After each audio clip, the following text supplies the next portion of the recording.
After a relentless pursuit across Bactria and Sogdia, the usurper Bessus, who had proclaimed himself Artaxerxes V after murdering Darius III, was finally betrayed by his own Sogdian allies and handed over to Alexander the Great in the summer of 329 BCE. His capture marked the end of one phase of Alexander's eastern campaign, but the fate that awaited the regicide would be a brutal testament to Alexander's wrath and his evolving role as the avenger of Persian royalty and the new great king.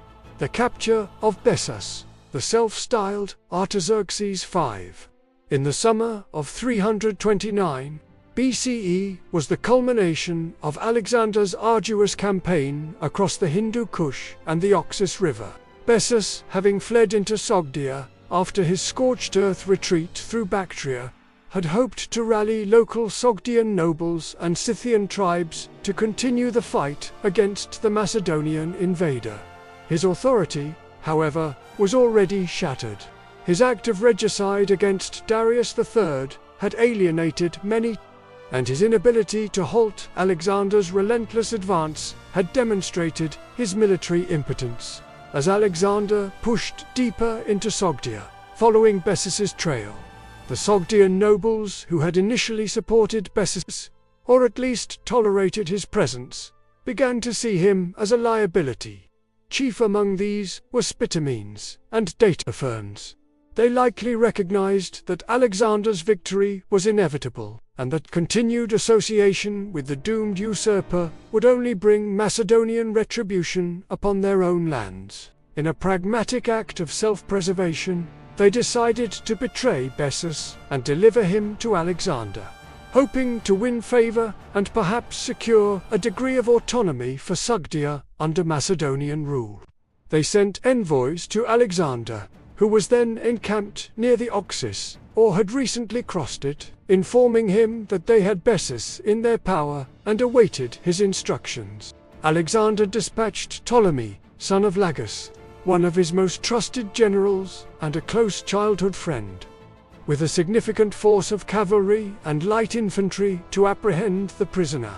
Ptolemy marched swiftly, covering a considerable distance in a few days.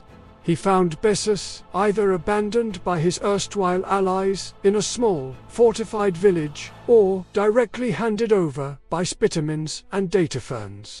The details vary slightly in the ancient sources, but the outcome was the same. Bessus, the man who had dared to wear the upright tiara of the great king, was now Alexander's captive. Ptolemy brought Bessus back to Alexander's camp.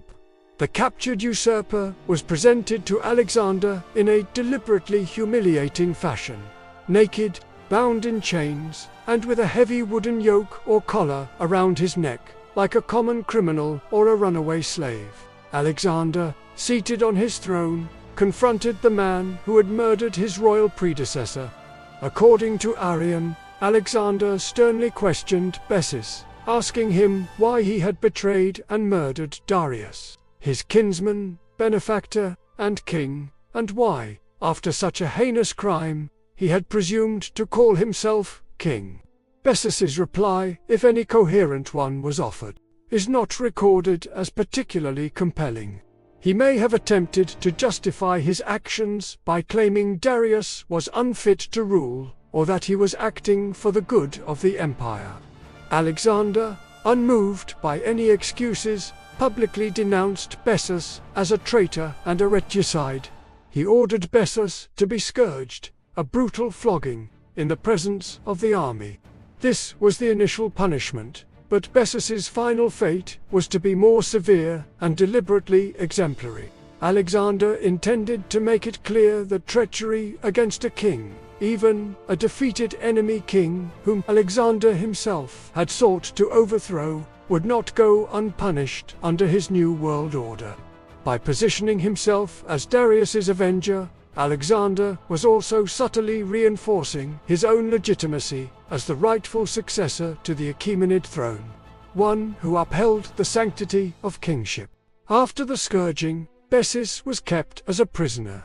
His ultimate punishment was deferred for some months.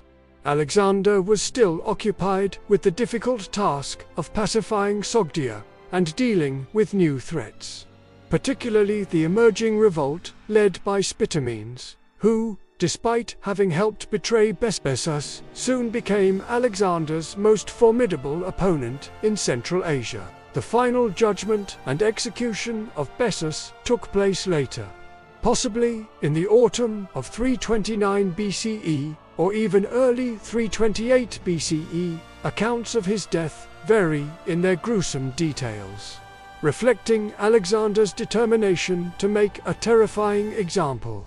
According to Arrian, Alexander sent Bessus to Ecbatana in Media, to be judged and executed by a council of Medes and Persians, thus making it appear as an act of Persian justice rather than solely Macedonian vengeance. There, Bessus reportedly had his nose and the tips of his ears cut off, a traditional Persian punishment for rebels and oathbreakers, designed to mutilate and dishonor before being put to death. The exact method of execution at Ecbatana is not specified by Arrian beyond it being cruel. Plutarch and Courtius Rufus provide a more lurid and controversial account of Bessus's end, stating that it occurred in Bactria, or Sogdia, under Alexander's direct supervision. According to this version, after the mutilation of his nose and ears, Bessus was tied by his limbs to two strong trees that had been forcibly bent towards each other. When the ropes holding the trees were cut, the trees sprang back to their natural positions, tearing Bessus's body apart.